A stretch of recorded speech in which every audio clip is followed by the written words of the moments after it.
നമസ്കാരം. എല്ലാവർക്കും പുതിയൊരു വീഡിയോയിലേക്ക് സ്വാഗതം. ഇന്ന് ഒരു ചെറിയ ക്ലാസ്സുമായിട്ടാണ് ഞാൻ വന്നിരിക്കുന്നത്. ഇന്ന് പാട്ടല്ല. നേരത്തെ ഞാൻ കർണാടക സംഗീതത്തിൻ്റെ ചില ഭാഗങ്ങൾ, അതായത് ജണ്ടവരിശകൾ, അങ്ങനെ ചില ഭാഗങ്ങൾ ഞാൻ നിങ്ങൾക്ക് പറഞ്ഞു തന്നിട്ടുണ്ടായിരുന്നു, ചില ക്ലാസ്സിൽ പറഞ്ഞു തന്നിട്ടുണ്ടായിരുന്നു. ഈ പ്രാവശ്യം ഞാൻ ഉദ്ദേശിക്കുന്നത്, കാരണം നിങ്ങൾ ആദ്യമായിട്ട് പഠിക്കാൻ പോകുന്നവരും ഇനി പഠിച്ചുകൊണ്ടിരിക്കുന്നവരും, അതായത് ഇനി പഠിക്കാൻ പോകുന്നവരും ഒക്കെ നമ്മുടെ കൂട്ടത്തിലുണ്ടാവും അല്ലേ. പലർക്കും പല ക്ലാസ് കിട്ടിയിട്ടുണ്ടാവും. കാരണം ഇഷ്ടംപോലെ യൂട്യൂബ് ചാനലിൽ ഇഷ്ടംപോലെ ക്ലാസ്സുകൾ നടക്കുന്നുണ്ട്. നല്ല നല്ല ക്ലാസ്സുകളൊക്കെ കുറേ ഉണ്ട്, അതിൽ നടക്കാറുണ്ട്, ഞാനും കാണാറുണ്ട് ക്ലാസ്സുകളൊക്കെ.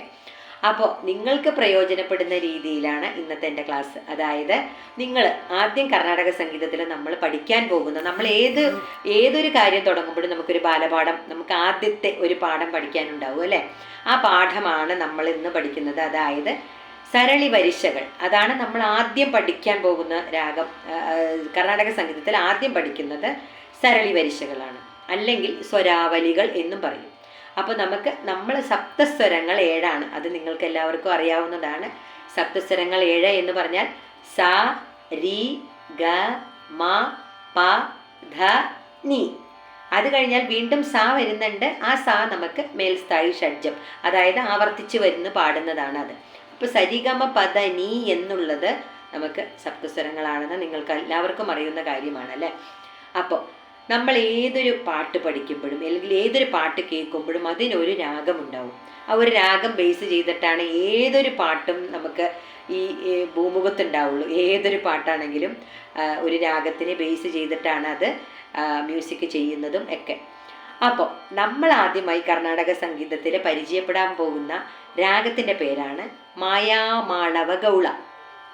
ഏതാണ്? മായാമാളവ ഗൗളയാണ് നമ്മൾ പഠിക്കാൻ പോകുന്ന രാഗത്തിൻ്റെ പേര്. ഈ മായാമാളവ ഗൗള എന്ന് പറയുമ്പോൾ അത് ഇഷ്ടംപോലെ പാട്ടുകൾ ഇറങ്ങിയിട്ടുണ്ട്. ഫിലിം സോങ്സ് ആണെങ്കിലും അല്ലെങ്കിൽ പലതരത്തിലുള്ള സോങ്സുകൾ ഇഷ്ടം പോലെ ഈ മായാമാളവ ഗൗളയിൽ ഇറങ്ങിയിട്ടുണ്ട്. അപ്പം നമ്മൾ ആദ്യമായി പഠിക്കാൻ പോകുന്നത് മായാമാളവ ഗൗള എന്ന രാഗമാണ് പഠിക്കാൻ പോകുന്നത്. അതുകൂടാതെ ഇതിനൊരു താളം, നമ്മൾ ആദ്യമായിട്ട് പഠിക്കുന്ന താളത്തിൻ്റെ പേരാണ് ആദിതാളം. ആദിതാളം എന്ന് പറയുമ്പോൾ താളത്തിൻ്റെ പേരാണ് ആദിതാളം. താളം എന്ന് പറയുമ്പോൾ ഞാൻ പറഞ്ഞു തരാം എങ്ങനെയാണ് അടിക്കേണ്ടത്.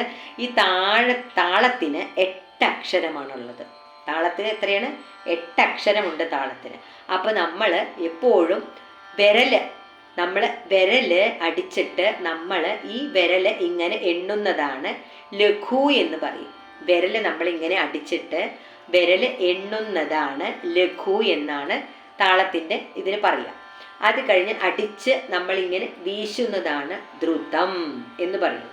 അടിച്ചിങ്ങനെ വീശുന്നത് ദ്രുതം എന്ന് പറയും. അപ്പം ലഘു, ദ്രുതം, ദ്രുതം, ഇതാണ് നമ്മുടെ താളത്തിൻ്റെ ഒരു രീതി.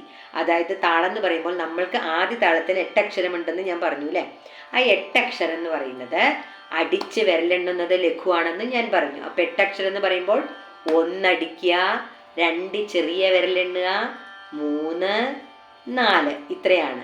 അത് കഴിഞ്ഞാൽ വീണ്ടും 5 അടിക്കുക, 6 വീശുക, 7 അടിക്കുക, 8 വീശുക. അപ്പം നമ്മുടെ ആദ്യതാളം പൂർത്തിയായി. ഇങ്ങനെയാണ് ഇത്.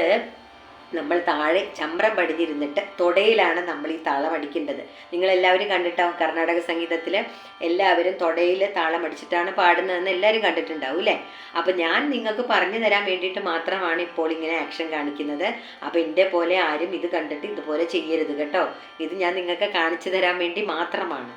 അപ്പോൾ എല്ലാവരും തൊടയിലാണ് താളം അടിക്കേണ്ടത്. അപ്പോൾ എന്താണ് ആദിതാളം ഒന്നും കൂടി ഞാൻ പറഞ്ഞു തരാം. 8 അക്ഷരമാണ്. അടിച്ച് വിരലെണ്ണുന്നത് ലഘു, അടിച്ച് വീശുന്നത് ദ്രുതം. അപ്പം നമുക്ക് ലഘു 4 എണ്ണം ഉണ്ടല്ലേ.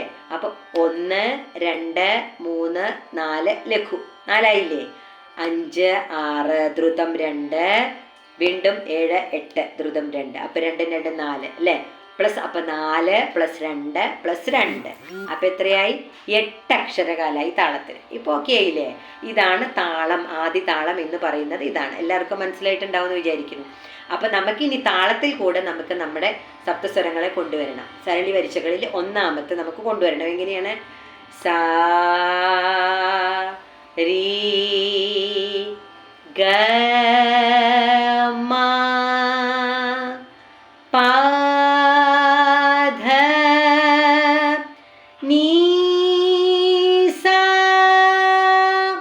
മനസ്സിലായിട്ടുണ്ടാവുമല്ലോ. വീണ്ടും സാ നീ ധ പ മാ ഗ രീ സാ. 8 അക്ഷരവും ഇവിടെ വന്നു. എല്ലാവരും ശ്രദ്ധിച്ചിട്ടുണ്ടാവുമല്ലോ. ഒന്നും കൂടി നോക്കാം. സാ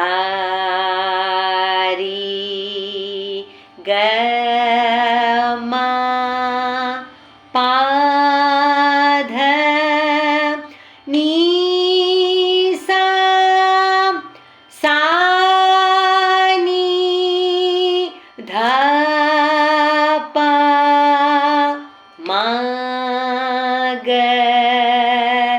രീ സാ. എല്ലാവർക്കും മനസ്സിലായിട്ടുണ്ടാവുമല്ലോ താളം. ഇനി കുറച്ചും കൂടി എളുപ്പത്തിൽ ഞാൻ പറഞ്ഞു തരാം. അതായത് ആദ്യത്തെ അടിയിൽ സാ വരും അല്ലേ, പിന്നെ നമ്മൾ ചെറിയ വിരലെടുക്കുമ്പോൾ അതിൽ രീ വരും, പിന്നെ ഗ മ പ ധ നീ സ. വീണ്ടും അവരോഹണം പാടുമ്പോൾ സ നീ ധ പ മ ഗ രീ സ. ഓക്കെ ആയില്ലേ? ഇപ്പം എല്ലാവർക്കും മനസ്സിലായിട്ടുണ്ടാവുമല്ലോ. ഇങ്ങനെയാണ് ഓരോ വിരലിലും ഓരോ സ്വരങ്ങൾ വീതമാണ് ഒന്നാം കാലം ഇതിൽ പാടുമ്പോൾ നമുക്ക് വരുന്നത്. ഒന്നാം കാലം പാടുമ്പോൾ ഓരോ വിരലിലും ഓരോ സ്വരം. അങ്ങനെയാണ് നമ്മളിത് പ്രാക്ടീസ് ചെയ്യുന്നത്. ഇനി ഇതിൻ്റെ 2ാം കാലവും 3ാം കാലവും ഒക്കെ ഞാൻ അടുത്ത ക്ലാസ്സിൽ നിങ്ങൾക്ക് വേണ്ടി പറഞ്ഞു തരാം. എല്ലാവർക്കും ഇത് മനസ്സിലായിട്ടുണ്ടാവും എന്ന് വിചാരിക്കുന്നു. മനസ്സിലായിട്ടില്ലെങ്കിൽ എല്ലാവരും കമൻറ്റ് ചെയ്യണം കേട്ടോ. മനസ്സിലായാലും കമൻറ്റ് ചെയ്യുക, മനസ്സിലായില്ലെങ്കിലും കമൻറ്റ് ചെയ്യുക. എല്ലാവരും നിങ്ങളുടെ സപ്പോർട്ടാണ് എനിക്ക് ആവശ്യം. നിങ്ങളുടെ സപ്പോർട്ടിൻ്റെ രീതിയിൽ വേണം എനിക്ക്, നിങ്ങൾ എങ്ങനെയാണ് കമൻറ്റ് ചെയ്യുന്നത് ആ രീതിയിൽ വേണം ക്ലാസ്സുകൾ നമുക്ക് കുറച്ചുകൂടി മെച്ചപ്പെടുത്താനും മുന്നോട്ട് പോകാനും ഒക്കെ. അപ്പം നിങ്ങളെല്ലാവരും എൻ്റെ ഒപ്പം നിന്ന് സഹകരിക്കുന്നുള്ള വിശ്വാസത്തോടെ ബൈ.